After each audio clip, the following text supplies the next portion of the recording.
Close your eyes for a moment and picture America at the end of the Civil War. A nation scarred, broken, and yet trembling with the first signs of an unstoppable transformation. Smoke curls above new railroads that cut through mountains and forests. Cities glow with the flicker of gas lamps, and towering steel skeletons begin to rise against the skyline. This is the Gilded Age, a name borrowed from Mark Twain, meant to suggest not solid gold, but rather a thin, glittering layer masking something far darker beneath. Sit back, relax, let the noise of the present fade away, and allow yourself to drift into the world of late 19th century America, where every invention, every fortune, and every hidden deal carried both promise and peril. Some call it an age of progress, others an age of corruption, but all agree it was a time unlike any other in history. Imagine the clatter of factory machines, the endless pounding of hammers against steel rails, the distant whistle of locomotives echoing across prairies, and the silent march of millions of immigrants stepping off ships into a country they did not yet know. The Gilded Age was a contradiction, a glittering showcase of skyscrapers and fortunes, but also a shadowy underworld of slums, disease, and political machines. On one hand, America was climbing higher than ever before, building bridges across rivers and laying telegraph wires that tied the world together.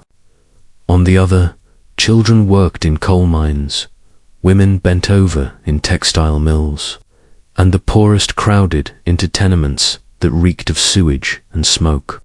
It is here, between light and shadow, between progress and peril, that the story of the Gilded Age truly begins. Tonight, as you listen, you will travel through those decades from 1865 to 1900, watching the birth of modern America unfold. You will meet the tycoons who reshaped wealth, the workers who rose in anger, the immigrants who carved new lives, and the politicians who tried and often failed to control it all. This is not just a history, it is a journey into an age when America learned how to dream big and how much that dream would cost. And so, we begin our descent into the glitter and the grime, the light and the shadow, the mystery of the Gilded Age. But before we dive deeper, ask yourself, what does it mean when a nation grows rich faster than it can grow fair? The Civil War had ended, but the wounds it left behind were still open, raw, and bleeding across the American landscape. The South lay in ruins, its cities reduced to rubble, its economy shattered, its people divided by bitterness and loss. Reconstruction tried to heal those scars, but by 1877, the effort was abandoned, leaving behind promises broken and lives still chained by inequality. The North, however, turned its eyes not to healing but to building, and in that restless drive, something new began to stir, an age of industry that would change everything. Imagine the sound of hammers ringing in the distance, rail ties being laid down in endless lines, and the glow of furnaces where iron and steel flowed like molten rivers. Picture new factories rising where farmland once stood, their smokestacks pushing black clouds into the sky as if announcing a new era had arrived. In these years, America stopped looking back at the war and began looking forward to machines, railroads, and inventions that promised speed and power. Yet beneath this progress, questions lingered like shadows in the corners. Freedmen in the South were stripped of rights through laws designed to silence them. Farmers in the West struggled against debts that never seemed to end. And immigrants, arriving with dreams of freedom, found themselves in crowded slums where every day was a fight to survive. The promise of the Gilded Age glittered brightly, but the reality for most was tarnished and rough. Still, there was an energy, a current that seemed to sweep through every city, every town, every village. Money was being made, fortunes were being born, and industries that once seemed impossible were now the backbone of the new America. The end of Reconstruction marked not just a political shift, but the opening of a door into a world where progress and inequality would walk side by side. This was the beginning of the Great Transformation, the moment when America stepped out of the shadows of war and into the glare of industrial ambition. But as that glare grew brighter, so too did the shadows it cast. And so the question remains, was this the birth of a modern nation, or the beginning of a gilded illusion that hid more than it revealed? Picture the vastness of the American continent in the late 19th century. A land so wide and untamed that traveling from coast to coast once took months of peril and patience. Now, imagine that expanse being stitched together by lines of steel, each rail hammered into the earth like a thread binding east to west, north to south, until the country itself began to pulse with a new rhythm. The railroads were not just machines, they were arteries carrying the lifeblood of a nation in motion. Trains roared across prairies with the strength of iron beasts, their whistles echoing in the night like distant cries of some mechanical predator. Freight cars rumbled with coal, timber, cattle, and steel, while passenger trains carried dreamers, workers, and fortune seekers to cities they had only heard about in whispers. To ride the rails was to glimpse the future, to feel speed and power unlike anything the world had known before. Yet the railroads were not only instruments of progress, they were empires in themselves, ruled by magnates whose wealth rivaled kings. These tracks carved into mountains and cut through wilderness came at a cost. Laborers died blasting tunnels, communities were displaced, and entire landscapes were reshaped to suit the path of profit. Towns rose where the trains stopped and withered where they did not, leaving livelihoods dependent on the whims of corporate decisions made in distant offices. Standardized time itself was born out of necessity, as railroads demanded order to keep their schedules, slicing the nation into zones that still govern our clocks today. But with such power came corruption, as politicians and businessmen struck deals in smoke-filled rooms, trading favors and fortunes while the public watched with suspicion. Farmers accused the railroads of exploitation, workers protested their dangerous conditions, and journalists wrote of monopolies that seemed to strangle free competition. The iron paths brought connection, opportunity, and unimaginable speed. Yet they also laid down the tracks of inequality and unrest that would rumble louder with every passing year. The train, that unstoppable force of the Gilded Age, became both symbol and reality of the age's greatest paradox. Progress that could not be slowed, and power that could not be equally shared. So, as the rails stretched farther, one must ask, were they binding a nation together, or binding it to the will of a few who controlled where the trains would go and who would be left behind? Imagine stepping off a crowded ship after weeks at sea, the salty wind clinging to your clothes, the sound of dozens of languages mingling in the air, and the towering outline of a new land rising before you. For millions of immigrants, this was the first glimpse of America during the Gilded Age. Land whispered about in villages across Europe as a place where fortunes could be made, where streets were said to be lined with gold, and where freedom was promised to all who were willing to work. Between the 1870s and 1900, wave after wave of humanity poured into the ports of New York, Boston, Philadelphia, and beyond. Italians, Poles, Russians, Germans, Irish, Swedes each, carrying little more than a suitcase, a prayer, and a fragile hope that life in America would be better than what they left behind. They were pulled by tales of high wages and pushed by famine, poverty, and persecution at home. The docks became rivers of humanity, flowing into neighborhoods where the old world clung tightly to the new. The air was thick with the smells of bread baked in tenement ovens, the smoke of factories rising just blocks away, and the chatter of children speaking broken English mixed with their parents' native tongues. Yet, the promise of America often collided with the harshness of reality. Instead of streets of gold, many found streets filled with filth, rats, and overflowing sewage. Tenements were packed to the breaking point, families of 6 or more crammed into a single room, where disease spread as quickly as rumor. Jobs were grueling, hours were long, and wages were barely enough to survive. And still, the tide did not stop.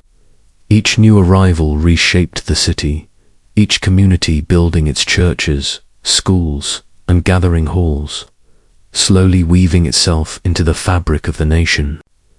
To some Americans, this tide of new faces was frightening competition for jobs. Strange customs and different religions fueled suspicion and prejudice. Nativist groups rose in anger, demanding restrictions, claiming that the character of America itself was being threatened. But for others, this diversity became the heartbeat of the Gilded Age, an energy that filled the streets with music, food, languages, and traditions that would, in time, define what it meant to be American. Immigration was not simply a movement of people, it was a reshaping of identity, a collision of old and new, of hope and hardship. And so the question lingers, did these millions truly find the dream they sought, or did America, glittering and gilded, offer only a different kind of struggle hidden beneath the shine? In the glow of factory fires and the thunder of railroads, a new breed of men emerged during the Gilded Age, figures whose names would become carved into the very foundations of American industry. Andrew Carnegie, a Scottish immigrant who arrived with nothing, rose to control the steel empire. His mills roaring with molten rivers that reshaped cities into skylines of iron and glass. John D. Rockefeller, quiet and calculating, built an oil monopoly so vast that kerosene lamps and engines alike seemed to burn only because he allowed them to. J.P. Morgan, the banker whose hand never trembled, controlled railroads, steel, and finance itself, moving money and power as though they were pieces on a chessboard. And Cornelius Vanderbilt, the Commodore, who once ruled the seas, turned his gaze to the railroads, bending iron lines to his will. These were the giants of the Gilded Age, men praised as captains of industry by some and condemned as robber barons by others. Their fortunes were staggering, their reach unchallenged, their ambition relentless. Imagine their offices dark wood, desks polished to a shine, maps of railroads and oil fields spread across tables, telegraphs clattering with news of markets, and a steady stream of men seeking favor, funding, or forgiveness. Their power was not only in money but in influence, as politicians bent under the weight of their donations, and laws were shaped to their advantage. Yet these men also fashioned themselves as benefactors of society. Carnegie wrote his gospel of wealth, declaring it the duty of the rich to use their fortunes for the greater good. And indeed he gave away libraries, universities, and concert halls. Rockefeller funded schools and medical research, reshaping science and education. And yet, the shadow never left the strikes, the crushed unions, the monopolies that drove out competition, the ruthless tactics that left countless workers struggling. while tycoons built mansions dripping with marble and gold. They embodied the paradox of the Gilded Age itself, symbols of progress and prosperity, but also of greed and inequality. Their empires built America's modern foundation, yet they also revealed the fragile line between innovation and exploitation. To stand in their presence was to feel the weight of both awe and fear, for these men were not kings by crown, but by capital. And so, one must wonder, did they build the nation's greatness, or did they gild it with their fortunes while leaving the cracks beneath to spread unseen? Step inside a factory of the Gilded Age, and the air itself feels heavy, thick with smoke, soot, and the relentless pounding of machines. The floor is slick with oil, the heat from furnaces unbearable, and the noise in endless metallic roar drowns out every human voice. Here men, women, and even children labored from dawn until night, their hands blistered, their lungs scarred, their bodies bent by repetition and exhaustion. For them, the glitter of the Gilded Age was far away, belonging to men in mansions, while their own world was iron, sweat, and survival. 10, 12, sometimes 14 hours a day, 6 days a week, wages barely enough to keep food on the table. Children as young as 8 crawled into coal chutes or worked looms in textile mills, their small bodies seen as convenient tools for dangerous tasks. Safety was almost an afterthought. Machines lacked guards, scaffolding collapsed, boilers exploded, and lives were lost in seconds, often without compensation. Out of this suffering, voices began to rise. Workers banded together, whispering first in shadows, then marching in daylight, forming unions that demanded recognition, dignity, and change. Strikes erupted across the nation. The Great Railroad Strike of 1877, the Haymarket Affair of 1886, the Homestead Strike of 1892, moments when anger boiled over and blood stained the promise of progress. Some Americans saw these workers as dangerous agitators threatening the order of society, while others saw them as heroes demanding what was fair. The struggle was not only economic but deeply human, a battle between survival and exploitation, between the right to live with dignity and the machinery of profit that saw individuals as expendable. Newspapers printed images of strikes turned violent, of police clashing with crowds, of militia firing into workers who dared to demand less suffering. Yet, even through tragedy, the labor movement slowly gained strength, its echoes reaching into the future where shorter hours, safer conditions, and the very idea of workers' rights would eventually take hold. But in the Gilded Age, these victories were distant dreams, glimpses of a world not yet won. The factory floor was both the engine of America's rise and the crucible of its unrest. And every clang of the machine seemed to ask the same question. How much could a nation take from its workers before the workers demanded to take something back? Picture the American city of the Gilded Age rising like a living organism, swelling with each passing year as immigrants, farmers, and workers poured into its streets. New York, Chicago, Philadelphia, and Boston became worlds within worlds, places where ambition and despair lived side by side. Skyscrapers, those steel skeletons reaching skyward, cast shadows over crowded tenements where entire families shared a single room. The streets below buzzed with streetcars clanging, vendors shouting, and horse-drawn carriages rattling over cobblestone, while overhead electric wires and gas lamps flickered with the promise of modern light. Cities of the Gilded Age were marvels of human ingenuity, yet also breeding grounds for filth, crime, and disease. The scent of fresh bread from corner bakeries mixed with the stench of overflowing garbage, sewage seeping through alleys where children played barefoot.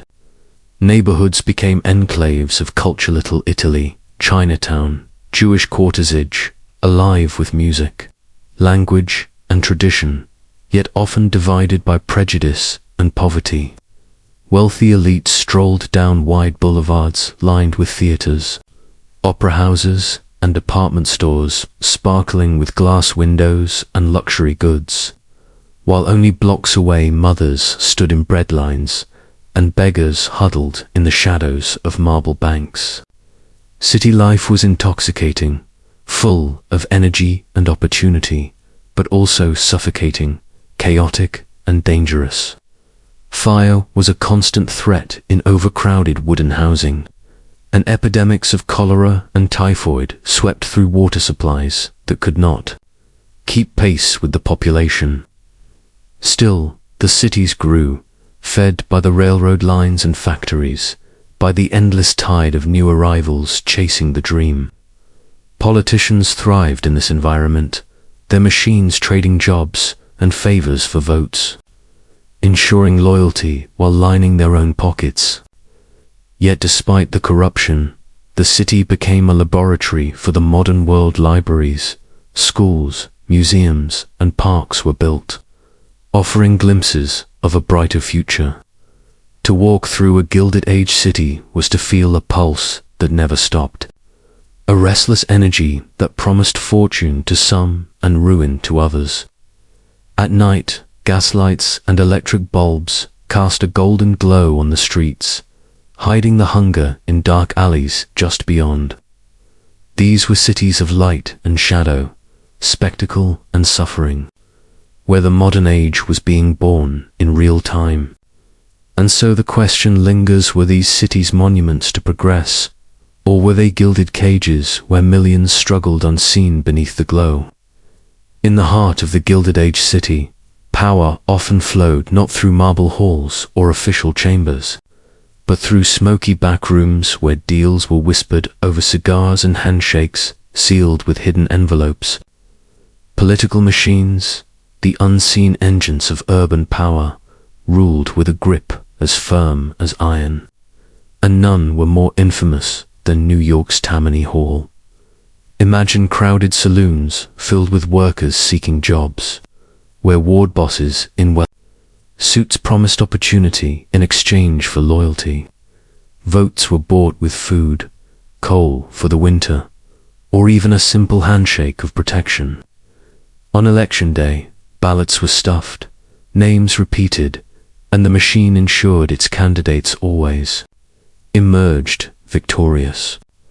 To many poor immigrants, the machine was a lifeline, offering assistance when no one else cared. But to reformers, it was a parasite feeding on the lifeblood of democracy, siphoning money from city contracts and building fortunes for a select few. Corruption became a currency of its own, flowing from businessmen to politicians to police officers, each taking their share, while ordinary citizens bore the cost. The Tweed Ring, under the notorious Boss Tweed, drained millions from New York's treasury through inflated contracts and kickbacks, funding grand courthouses that stood as monuments not only to civic pride but to theft on an unimaginable scale. Yet Boss Tweed was not alone. Machines thrived in Chicago, Philadelphia, and beyond, creating a shadow government that often carried more weight than the official one. Scandals like Credit Mobilia and the Whiskey Ring exposed corruption at the highest levels, where congressmen and cabinet officials pocketed bribes while denying responsibility. And yet, despite the outrage, the system endured, because for many the machine provided something tangible in return, however tainted it was. Democracy glittered with speeches and slogans, but beneath it was gilded with deals, bargains, and favors that rarely served the people as a whole. The Gilded Age was not an age of clean governance, but of survival and power, where morality was often the first casualty. Still, the question remains, was the political machine a necessary evil that gave voice to the powerless, or was it simply corruption in its purest form, wrapped in the glittering promises of progress?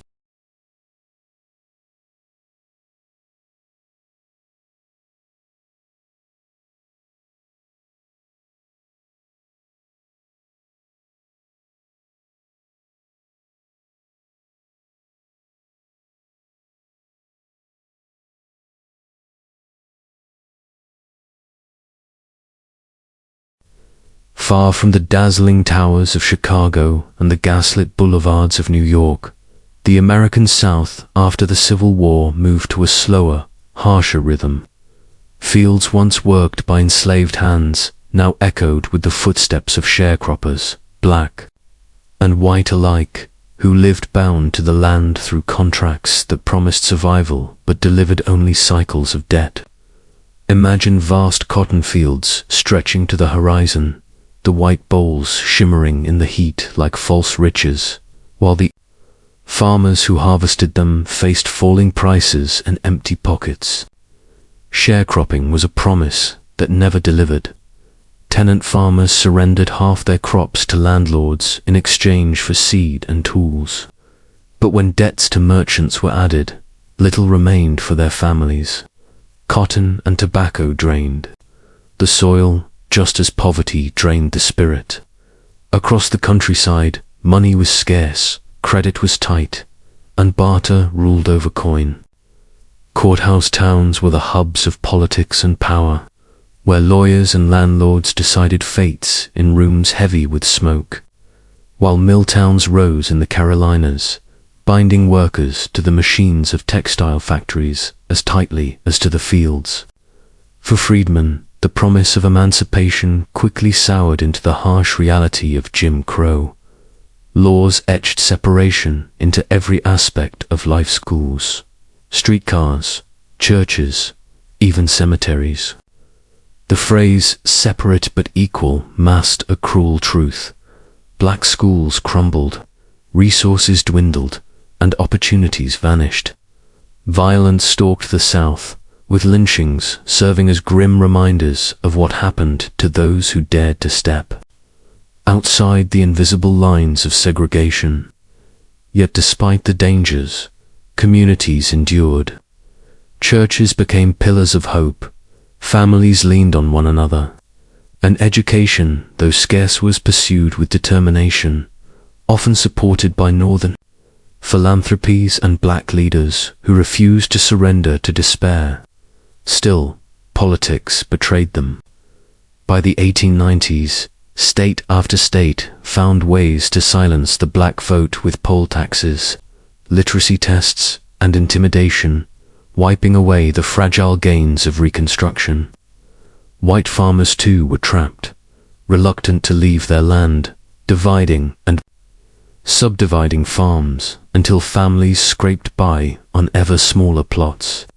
In this world, cotton was both king and curse, feeding a global market while enslaving those who grew it in poverty's grip.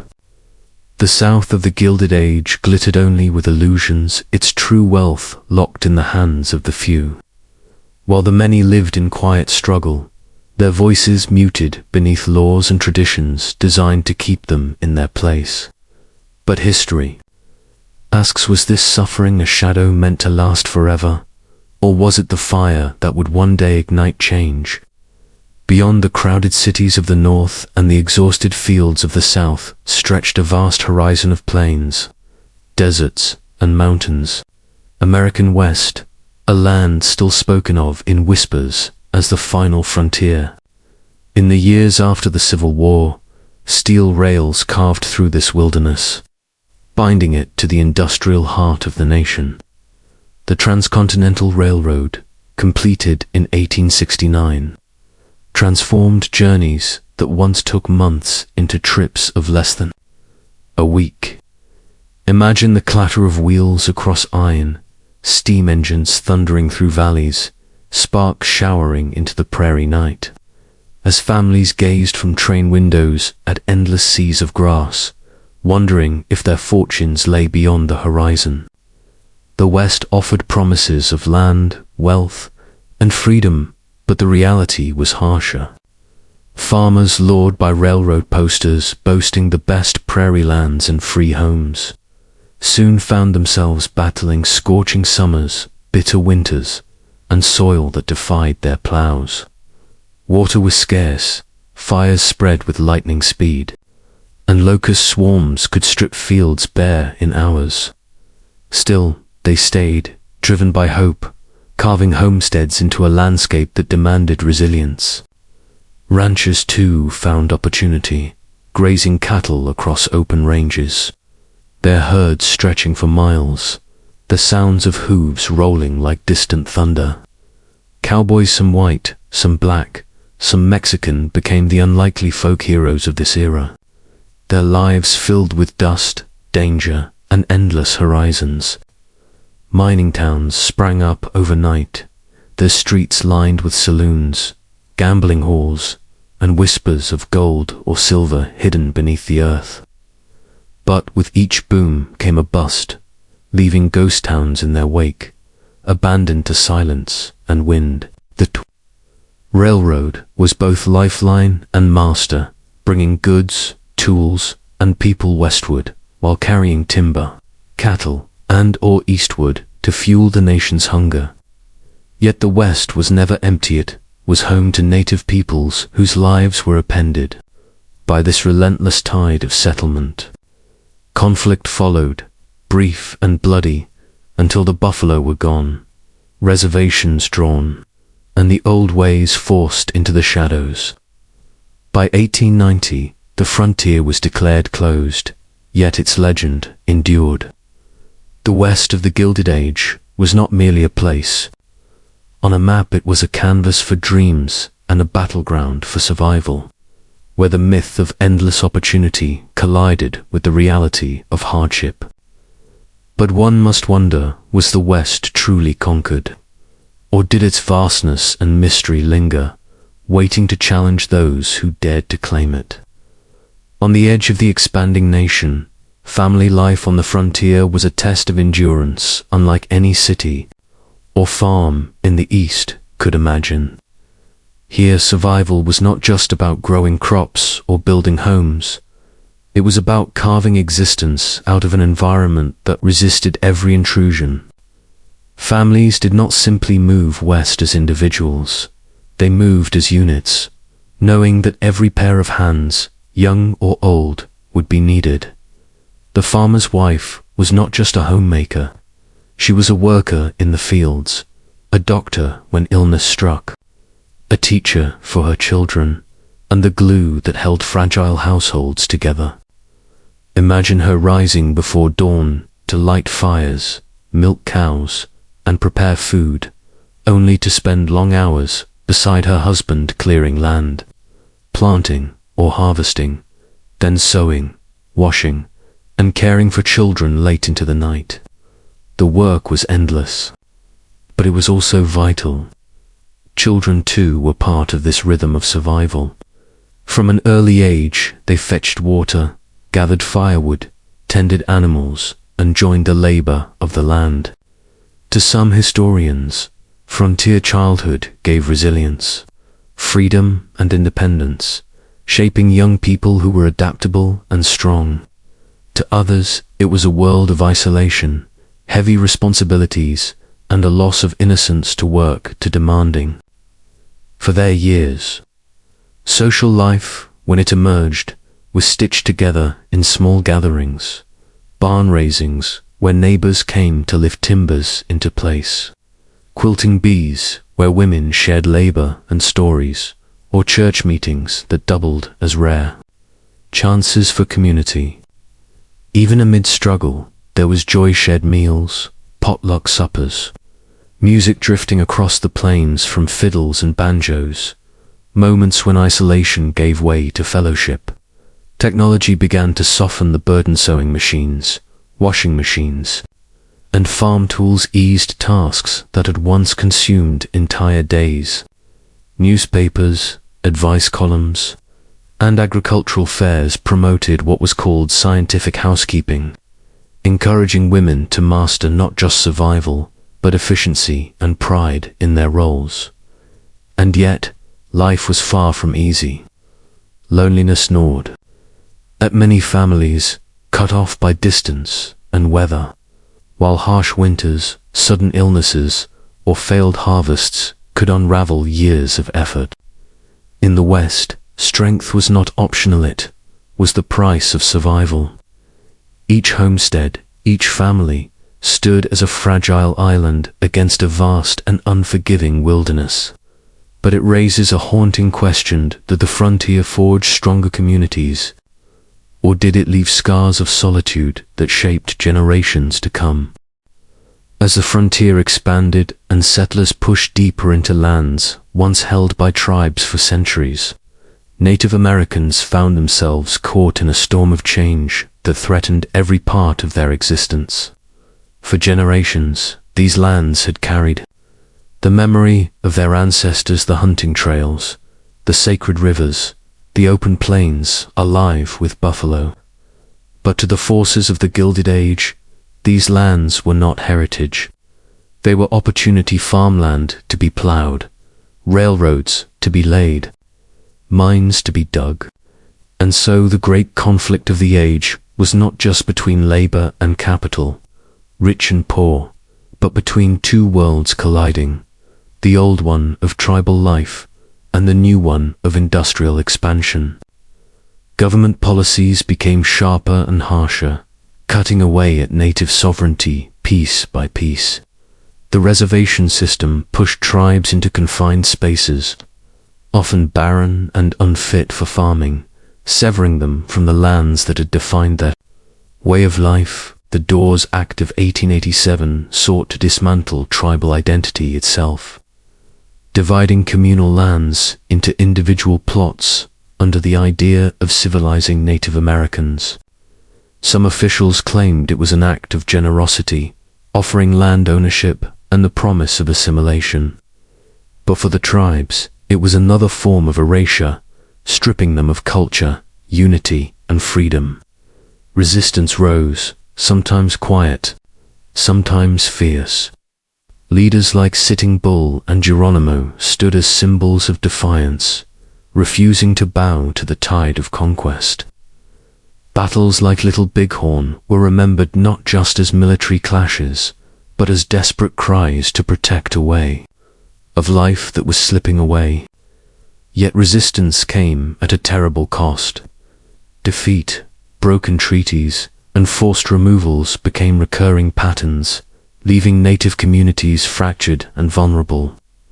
Assimilation was pushed through boarding schools, where native children were taken from families, their hair cut, their languages forbidden, their traditions labeled savage.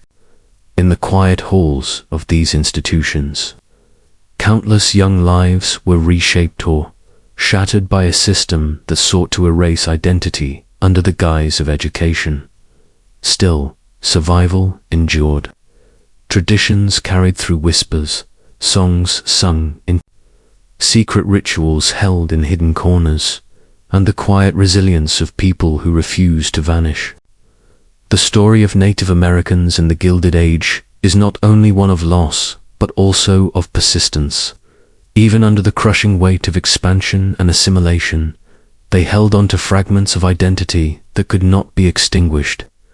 Yet the haunting question lingers: was survival in this era truly endurance? Or was it the beginning of a long exile from the heart of their own lands?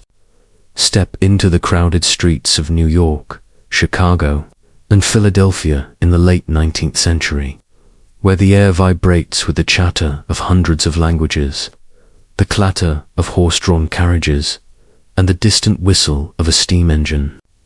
Here, the Gilded Age reveals itself not in opulent mansions, but in the dreams and struggles of the millions who poured in from Europe, seeking a new life on American soil. Some researchers suggest that the promise of work and opportunity drew them, while others argue that desperation and famine left them no choice. They arrived by the thousands, swept through bustling docks and immigration stations like Ellis Island, clutching little more than bundles of possessions, old family letters, and hope. The city welcomed them with open arms, and yet those arms were often harsh, unforgiving, lined with tenements so cramped that families of 6 or more lived in a single, dimly lit room. Each step up the iron staircase carried the risk of collapse, the air thick with smoke, soot, and the scent of coal fires. For many, survival meant work from sunrise to sunset, in factories, sweatshops, or mills. Children labored alongside parents, small hands navigating machines that could maim in a heartbeat, while adults endured grueling hours for wages barely enough to cover rent and food. Yet, within these oppressive conditions, communities formed. Streets echoed with the music of homeland, shops sold familiar foods, and churches and synagogues became sanctuaries of comfort and cultural preservation. Some immigrants found ways to climb the social ladder, opening small businesses or gaining skills that allowed them a sliver of upward mobility. Others were trapped, caught between debt, exploitation, and the relentless churn of industrial labor. Scholars debate whether the immigrant experience in cities was one of opportunity or oppression, of hope or slow erosion of spirit, but perhaps it was both. Amidst the crowded streets, the smells of street vendors, the clang of factory whistles, and the echoing prayers from neighborhood churches, the city became a crucible.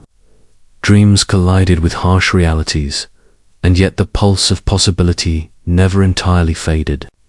Every child born in these tenements carried within them the echoes of struggle and the whispers of promise, shaping the urban landscapes and labor movements that would define the coming century. And as we peer down these teeming avenues, one question lingers in the mist. Could the dream survive when the city itself seemed determined to consume it? Imagine looking up at the skyline of Chicago in the 1880s, where the horizon is no longer measured in spires of churches or rows of brick houses, but in steel and glass reaching for the clouds.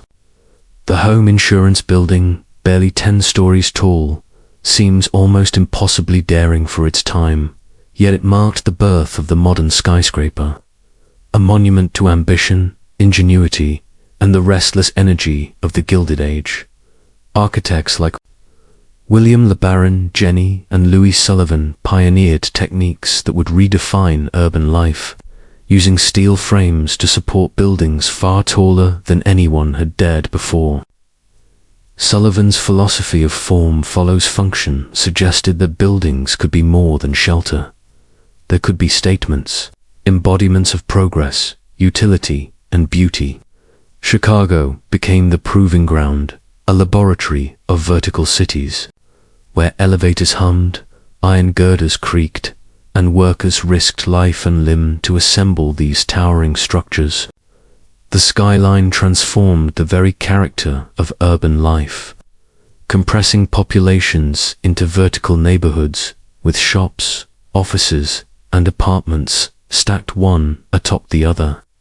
Streets below became arteries of movement, chaotic yet rhythmically organized as horse-drawn carriages gave way to cars, and eventually electric trolleys sped passengers along routes that mirrored the upward ambitions of the city.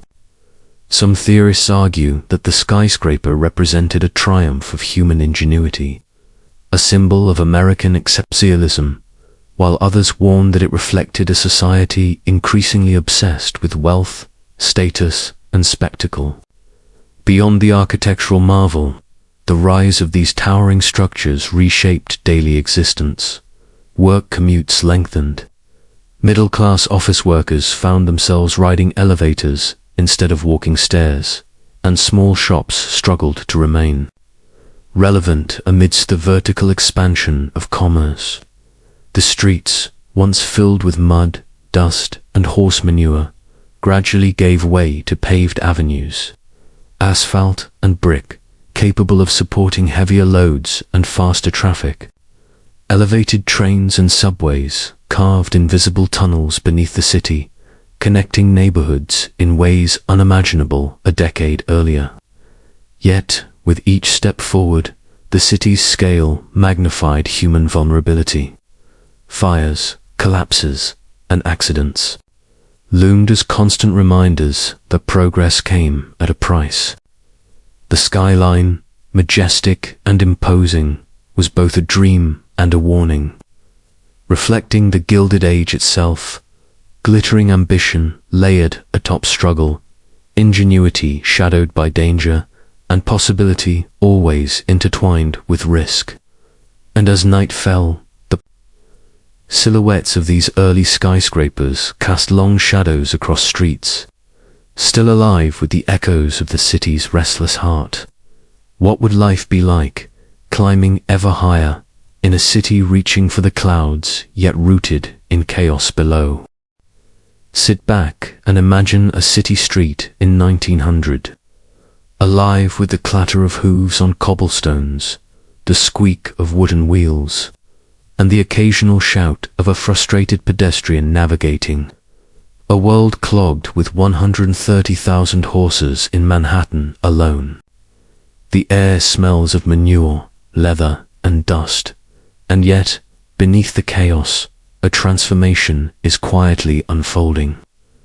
The rapid expansion of American cities demanded new ways to move people, goods, and ideas. Horse-drawn carriages were simply too slow, too messy, and too limited for a population that now stretched farther than anyone could walk in a day. Enter the electric trolley, a machine that seemed to glide over streets at 12 miles per hour, carrying office workers, shoppers, and children to destinations once out of reach. The shift was gradual but inexorable. Streets were paved with wood, granite, brick, and eventually asphalt, each material chosen not only for utility but for the way it allowed this new electric pulse to energize the city. Some argue that these changes were merely practical. Others suggest that transportation reshaped the very psychology of urban life. Suddenly, distance mattered less, and neighborhoods connected, creating a sense of possibility and mobility that had been unimaginable for previous generations. Meanwhile, the working class still relied largely on walking. Their neighborhoods dense, their daily radius small, yet they were never immune to the sounds and sights of this technological leap. Elevated trains rose like iron serpents above streets, while the first subways carved dark arteries below, anticipating a future where speed, scale, and efficiency would define the urban experience. Yet with speed came danger, collisions, accidents, and the constant threat of overcrowding reminded citizens that progress was not without its risks. The city was a living organism, constantly adapting, consuming, and remaking itself in the image of innovation. Even as electric trolleys hummed along, the ghost of the horse-drawn era lingered in the scent of the streets, the uneven roads, and the rhythms of daily life.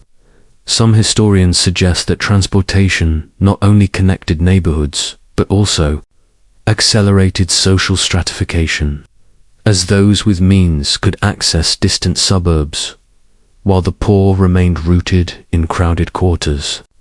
Others point to the cultural shifts that arose: leisure trips, shopping excursions, and the creation of middle-class routines dependent on mobility.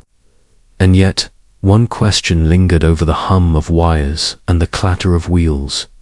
As the city moved faster, could its people keep pace with the dizzying speed of change? Picture the vast, sun-scorched fields of the post-Civil War South, where cotton and tobacco stretched to the horizon, the soil exhausted, the air heavy with the scent of earth and sweat. Here, the promise of reconstruction hung like a fragile mist over a region struggling to rise from the ashes of war. Sharecropping dominated life. Tenant farmers, black and white alike, tilled the land only to surrender half their harvest to the landowners, caught in a cycle of debt and dependency that seemed unbreakable. About 80% of black farmers and nearly half of white farmers were trapped in this system, and the land itself became a symbol of both hope and oppression. The South remained largely rural, with only scattered small towns acting as administrative centers, courthouse towns where politics, law, and power intertwined in the daily rhythm of life. Industrialization crept in slowly, with mill towns appearing in the Carolinas, focusing narrowly on textiles or tobacco, yet racial segregation permeated every aspect of existence. African Americans faced a harsh reality. Jim Crow laws institutionalized inequality, relegating them to separate, unequal schools, public facilities, and limited economic opportunity. Those who challenged the color line risked violence, expulsion, or even lynching. Life for poor white farmers was only marginally better, tied tightly to the low, unstable prices of cotton, which dictated their survival. Most households were self-sufficient in essentials, yet credit dominated, with local merchants extending supplies that would only be repaid after harvests. Schools were rare, churches were central, and opportunities for social mobility were limited. Across the South, fear, intimidation, and economic pressures kept populations tethered to the land, reinforcing cycles of poverty that could span generations. Yet amid hardship, culture persisted. Communal gatherings, church events, and family networks offered solace, continuity, and a sense of identity. Reformers and northern philanthropies attempted to introduce schools and small colleges for African Americans. But these were islands in a sea of neglect and systemic oppression. The withdrawal of Union troops in 1877 marked the end of meaningful federal protection, and the rise of redeemers erased much of the political power gained by freedmen during Reconstruction. As the 19th century waned, the South remained a land of stark contrasts, resilience and despair, labor and exploitation, oppression and fleeting glimpses of opportunity. And in the shadow of these sprawling plantations and struggling towns, one question lingered. Could the South ever reconcile its past with the relentless march of progress moving across the nation?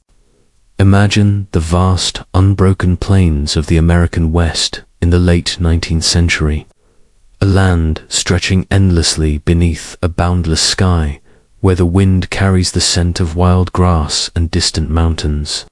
Here, the promise of opportunity drew settlers from the East Coast and Europe, lured by tales of fertile land, low prices, and the possibility of a new life.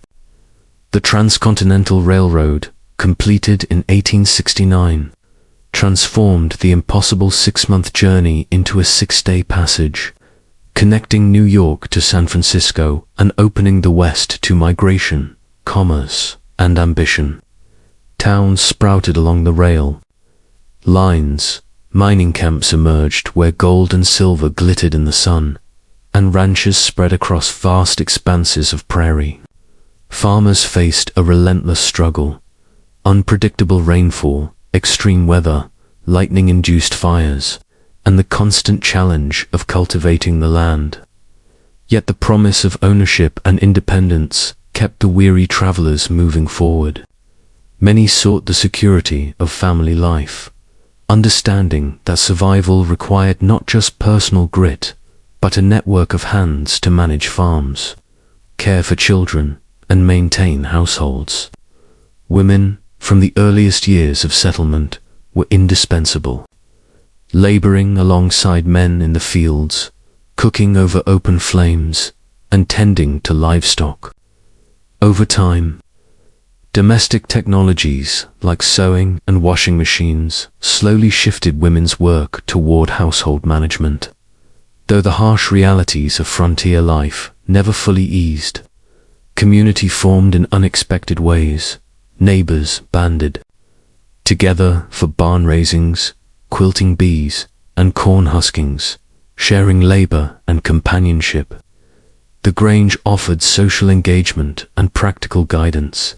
Churches served as moral and social centers, and families found connections that made isolation bearable.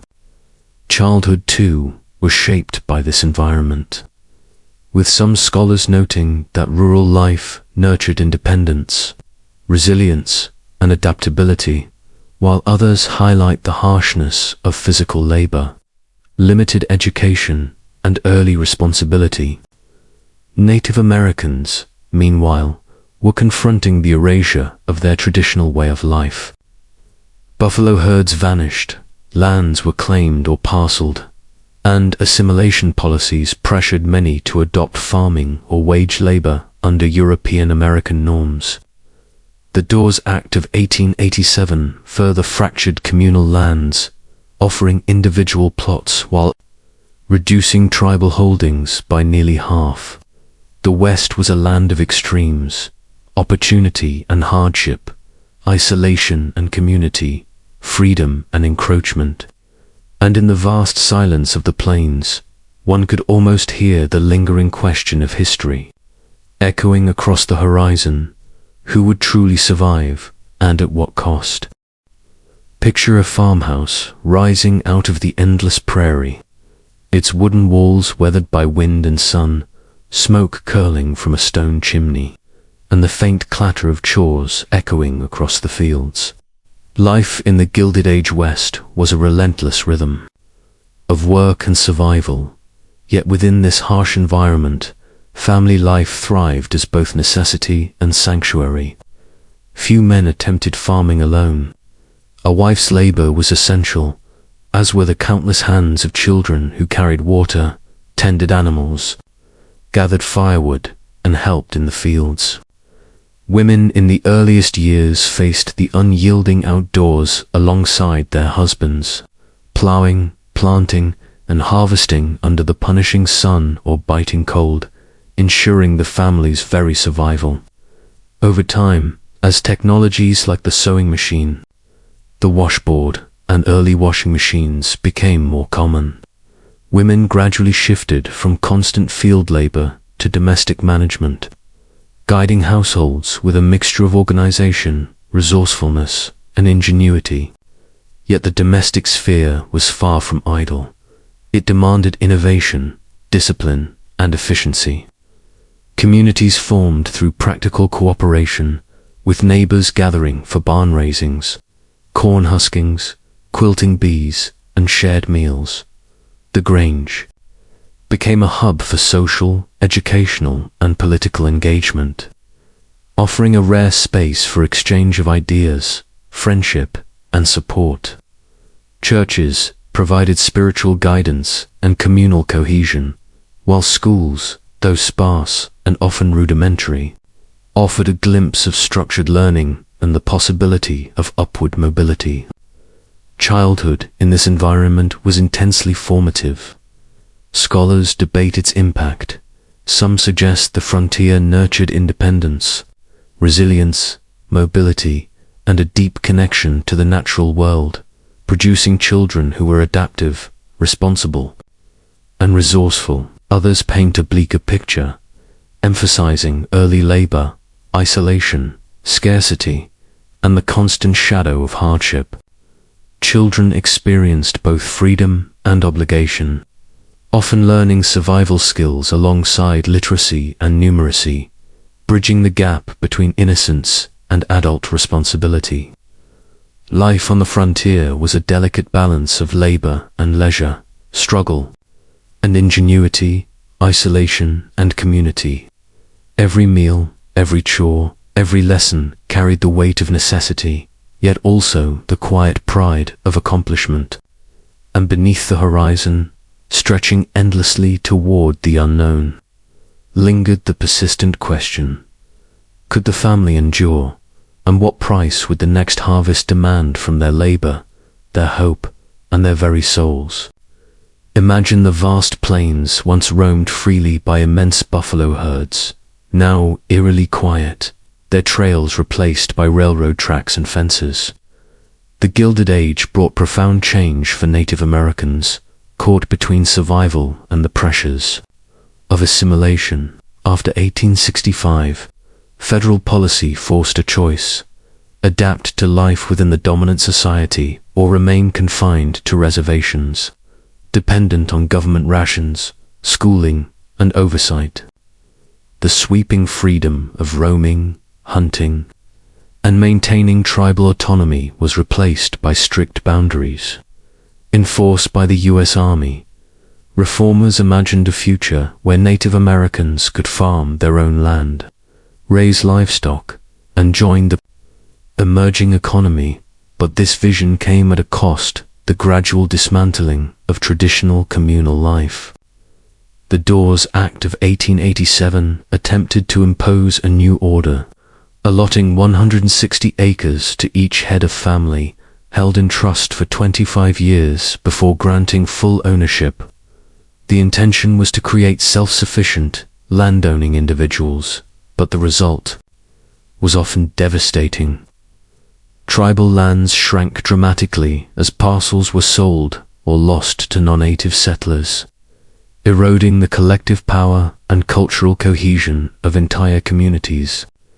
Native children were sent to industrial schools, like the Carlisle Indian Industrial School in Pennsylvania, stripped of traditional language, dress, and customs, and trained to work in Euro-American society. Some embraced the education and the opportunities it offered, rising to prominence in various fields, while others resisted, clinging to ancestral traditions and community bonds. Christianity spread rapidly, often through missionary influence, further reshaping spiritual and cultural life. By the turn of the century, the tension between forced assimilation and traditional identity defined Native American existence, a constant struggle for dignity and survival. The plains, once vibrant with buffalo and ceremonial life, were now dotted with fenced plots, government agents, and the faint echoes of a culture under siege. It was a period of uncertainty and loss, where the very land that sustained generations became both a tool of survival and a symbol of intrusion. As the sun set over these transformed landscapes, one question lingered in the minds of many: could a people forced to walk a foreign path ever reclaim the richness of the life they once knew, or was their history irreversibly altered by the sweep of progress and legislation? Step into the galleries of late 19th century America, where light spills across canvases, illuminating the ambitions, anxieties, and contradictions of the Gilded Age.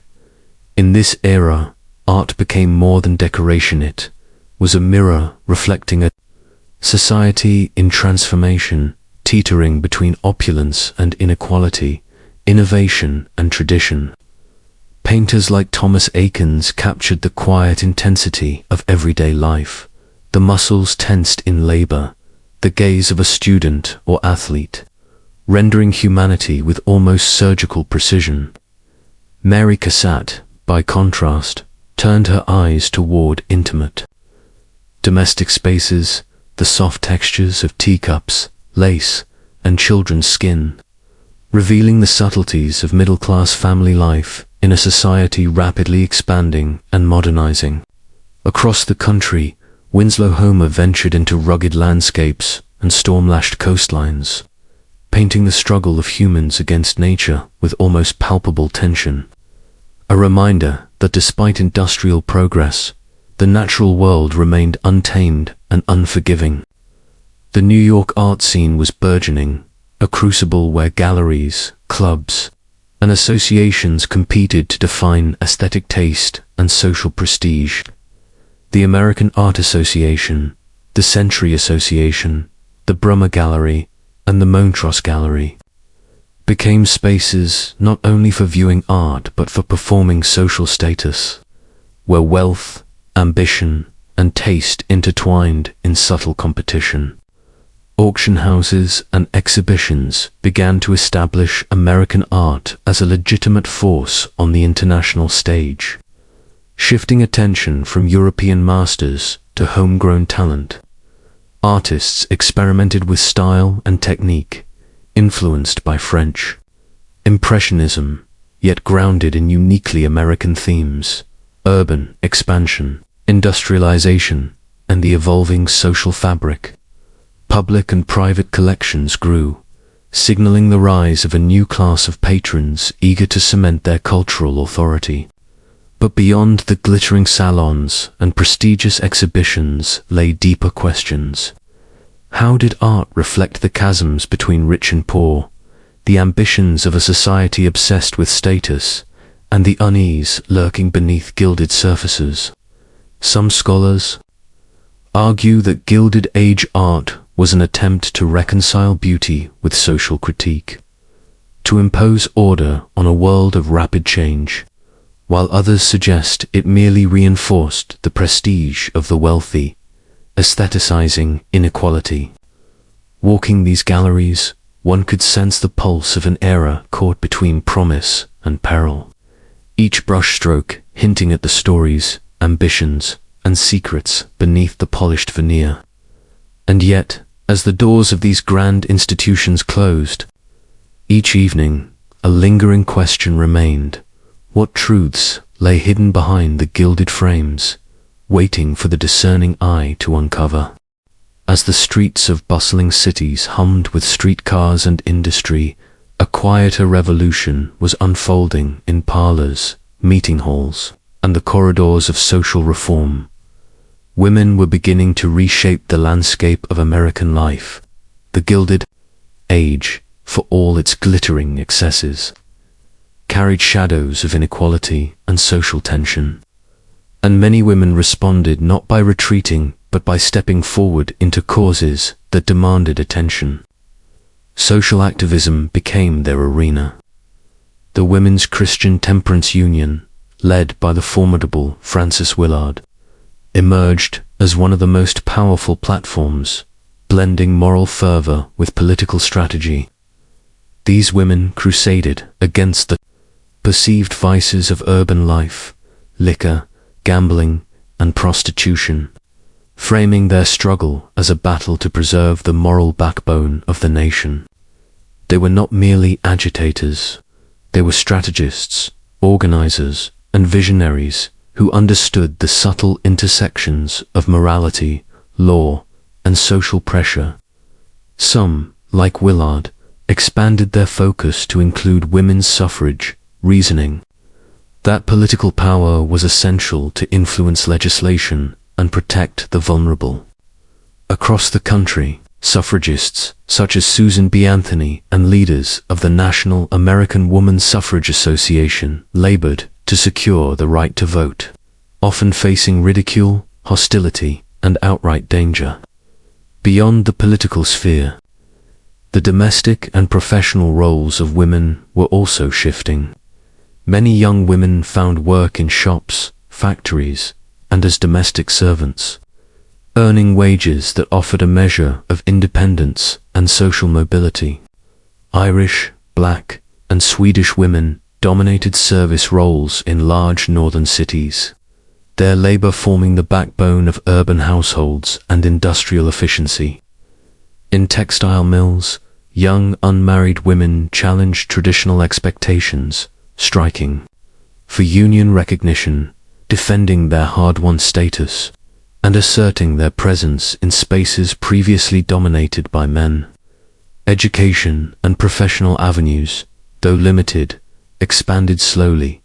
Unmarried women found careers in teaching or nursing, while some entrepreneurial widows managed businesses or charitable institutions, crafting lives that defied societal norms.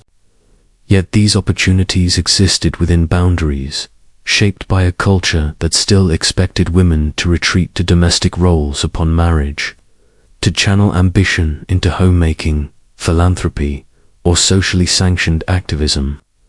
The tension between constraint and possibility defined the female experience in the Gilded Age, creating a complex tapestry of quiet resistance and assertive agency. And as women carved out these spaces, political, professional, and personal, they forced the nation to confront a question that lingered beneath every gilded surface. What would it mean for society if women's voices were no longer confined to the parlor but echoed through the corridors of power, reform, and industry? In the dim glow of gas lamps and the echoing clatter of factory floors, women of the Gilded Age carved out spaces of labor and independence, often under grueling conditions that the era's glittering wealth rarely acknowledged. Thousands of young women worked long hours as servants, clerks, and factory operatives, stepping into a world shaped by industrialization and urbanization, where labor was both opportunity and constraint. In the crowded tenements and bustling city streets, Black, Irish, and Swedish women dominated domestic service, their work essential to the functioning of households, yet largely invisible beyond the walls they maintained. The textile mills of New England offered other possibilities, particularly to unmarried women from working-class families. Here, the whir of looms and the hiss of steam engines became the soundtrack of social mobility. Young women in Cohoes, New York, for example, boldly organized strikes in 1882 to demand union recognition, fending off strikebreakers and asserting a collective identity that defied expectations of passive obedience. Even in department stores, the rise of middle-class women clerks transformed shopping into a performance of social order, while providing clerks with exposure to the rhythms of commerce, customer interaction, and the world beyond their homes. Yet these roles were fraught with limitations. Marriage often meant the abrupt cessation of work outside the home, a societal expectation that tethered women's economic independence to the domestic sphere.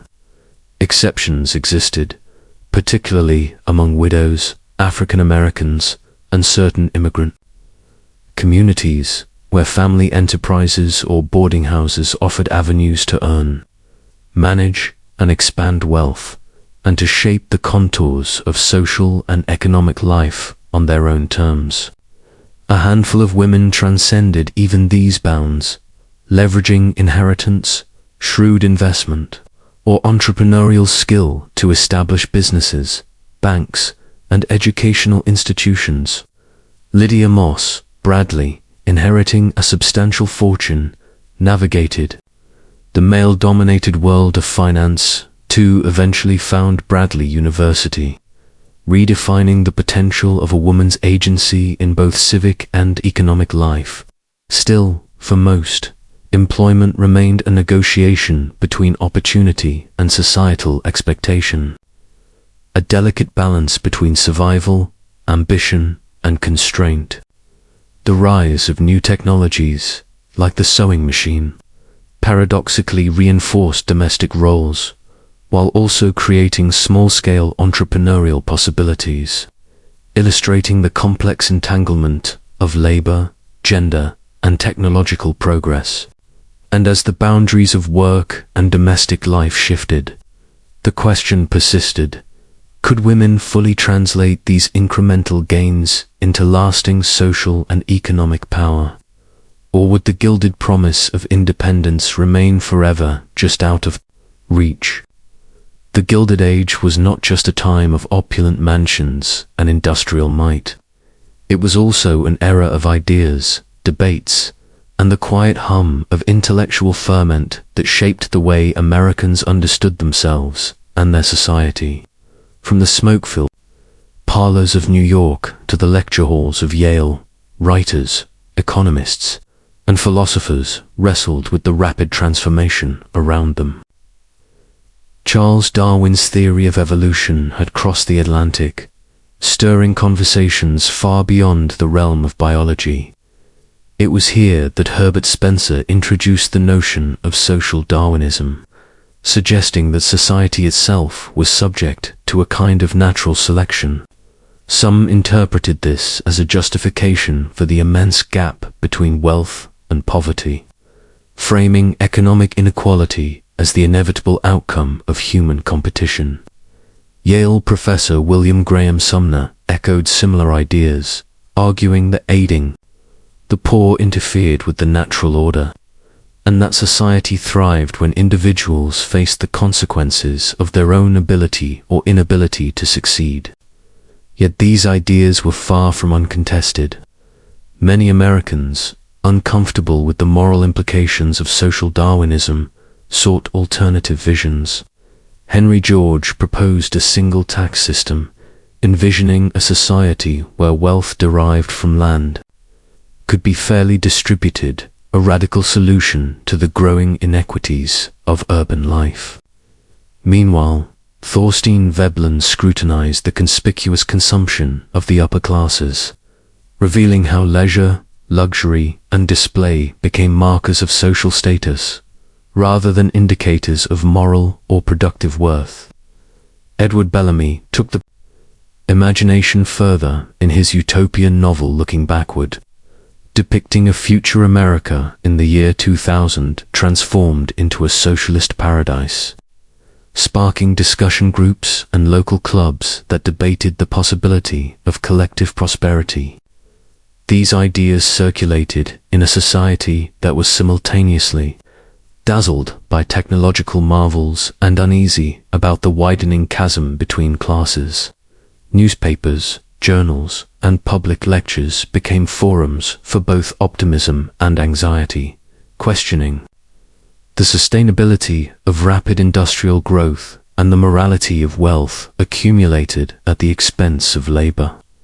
In the background, the nation's cities grew louder, steam engines roared, and factories churned, providing a constant reminder that theory and philosophy existed alongside the tangible realities of human toil and ambition. The Gilded Age thus became a stage for intellectual confrontation, where social experiments and radical thought collided with entrenched traditions and emerging modernity. And as these debates simmered, one could not help but wonder, could ideas alone reshape society, or were they destined to drift like smoke through the gilded towers of American cities, admired but ultimately intangible? The Gilded Age was not merely an age of industry, wealth, and social upheaval. It was also a time of spiritual intensity, a period when faith intertwined with social reform and reshaped the moral landscape of the nation. The Third Great Awakening, quietly gathering momentum from the late 1850s into the early decades of the 20th century, brought with it a renewed emphasis on religious activism and the belief that society itself could be redeemed through moral effort. Across towns and cities, the sound of church bells and revivalist hymns echoed in concert with the clamor of urban life, reminding citizens that amid the soot and steel, higher ideals could still take root. Followers of this awakening embraced the social gospel, a movement that framed faith as a tool for tangible change in the lives of the poor, the marginalized, and the struggling. From settlement houses like Jane Addams' Hull House in Chicago to the outreach of the Salvation Army, these initiatives sought to blend compassion with practical assistance, education, shelter, medical care, and advocacy for the disenfranchised became moral imperatives. Central to this movement was a post-millennial belief that the second coming of Christ would only arrive once humanity had reformed itself, creating a heaven on earth through action, not passivity. The awakening gave rise to new religious expressions. from holiness and Nazarene movements to the more esoteric pursuits of theosophy and Christian Science. Mainline Protestant denominations, Methodists, Episcopalians, Presbyterians, and Congregationalists grew in both wealth and influence, shifting their focus from frontier survival to structured, urban-based missionary work. Leaders like Josiah Strong championed a muscular Christianity, advocating outreach to the unchurched both domestically and abroad, emphasizing discipline, moral rigor, and social responsibility. In the North, many of these pietistic Protestants aligned with the Republican Party, urging social reforms, temperance, and prohibition, while in the South, revivalism reinforced existing traditions, particularly among Baptists, leaving a lasting imprint on regional culture. Figures like Dwight L. Moody harnessed revivalism in bustling cities like Chicago, using sermons and hymnody to awaken the moral consciousness of the industrial age. Across the country, Protestant women mobilized through the Women's Christian Temperance Union, campaigning against liquor, vice, and exploitation, while simultaneously laying the groundwork for women's suffrage. Religion, in this era, was not a private matter of prayer and reflection. It was a public force, shaping education, politics, and social activism, yet it carried with it contradictions, tensions, and questions about morality, power, and reform. And as the churches expanded, as missionaries journeyed outward, and as reformers pressed the nation to act, one must ask, in a gilded society of wealth and corruption, could faith truly reshape the lives of the masses, or was it destined to confront the limits of human ambition and greed, as the clamor of industry and the glitter of wealth defined the Gilded Age? Another revolution quietly unfolded within the walls of homes, schools, and streets: the transformation of women's roles. In American society, the era was paradoxical. Women were simultaneously confined to domesticity and thrust into public spheres of influence. In bustling northern cities, young women labored as clerks, teachers, mill workers, and servants, often leaving behind the security of rural life for the uncertain promise of wages, independence, and social mobility. These jobs were more than mere employment. They offered visibility, prestige, and the chance to participate in shaping the rapidly modernizing society. Yet most women were expected to leave the workforce upon marriage, returning to the domestic sphere where they managed households, nurtured children, and orchestrated family survival in a landscape of industrial change. For African American women, immigrants, and widows, work was often a necessity, an unyielding requirement that exposed them to both opportunity and exploitation. Within these constraints, women discovered avenues for influence. Social activism surged through organizations like the Women's Christian Temperance Union, whose campaigns against alcohol, vice, and prostitution sought to impose moral order on urban life, while also intertwining with early suffrage movements. Figures like Frances Willard and Susan B. Anthony harnessed the dual power of compassion and advocacy, linking the moral reform of society to the political empowerment of women, education to expanded possibilities.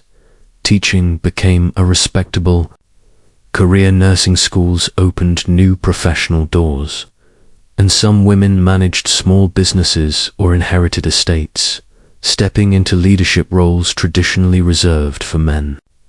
Even the advent of household technologies, the sewing machine, washing machine, and early kitchen innovations transformed domestic labor, granting women both efficiency and the potential for entrepreneurship in millinery, dressmaking, or home-based trade.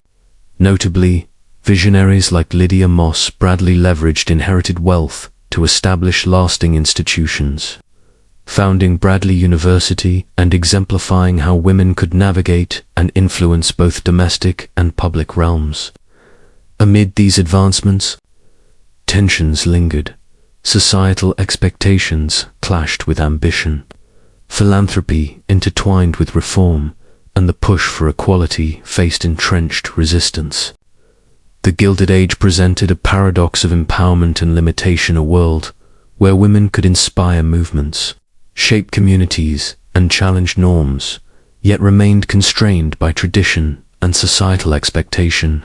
As the streets, offices, and factories of America buzzed with the ambitions of men and machines, women carved spaces of quiet power, laying the groundwork for the sweeping changes of the 20th century. And yet, the question remains, could these early efforts, these fledgling campaigns for influence and equality, ripple far enough to reshape a society still dominated by wealth, privilege, and systemic inequality? As the Gilded Age unfolded, it was not only the cities, factories, and streets that were changing. The very ideas of society, morality, and human progress were being reshaped. Intellectuals, reformers, and writers began to grapple with the rapid transformation of America, searching for explanations, justifications, and visions for a society defined by extreme wealth and glaring poverty. One of the most influential concepts to emerge was social Darwinism, a philosophy that borrowed from the natural world, applying Charles Darwin's theories of evolution to human society. Thinkers like Herbert Spencer argued that just as species survive through natural selection, society thrived when individuals competed freely, with the strong rising to prominence and the weak naturally relegated to the margins. Yale professor William Graham Sumner extended this idea, claiming that aiding the poor disrupted the natural order and weakened the social fabric. These theories, while controversial, found a foothold among many industrialists and elites, offering intellectual cover for staggering inequality. Yet social thought in the Gilded Age was far from monolithic. Reformers and critics countered these cold rationales with visions of justice, equity, and systemic change. Henry George, in his provocative book Progress and Poverty, proposed a single tax on land as a means to reduce inequality, challenge corruption, and prevent the unchecked accumulation of wealth. Economist Thorstein Veblen, in The Theory of the Leisure Class, dissected the conspicuous consumption and extravagant lifestyles of the wealthy, revealing a society obsessed with status and image rather than genuine productivity. Meanwhile, utopian visions captured the imaginations of many. Edward Bellamy's Looking Backward imagined a future America transformed into a socialist paradise, where industry and wealth served the collective good rather than a privileged few. Clubs and discussion societies cropped up across the country, where citizens debated these ideas late into the night, pondering the possibility of a more equitable society. But for every Bellamy or George, there were skeptics, cynics, and pragmatists, aware that wealth, power, and entrenched social hierarchies were formidable obstacles. The tension between progress and tradition, reform and resistance, created a society on edge, intellectually vibrant, yet morally uncertain. It was an era where philosophy was not confined to books or lecture halls. It permeated the streets, the factories, the parlors, and the halls of power. And so, the question lingered like a shadow over gilded mansions and smoke-filled cities alike.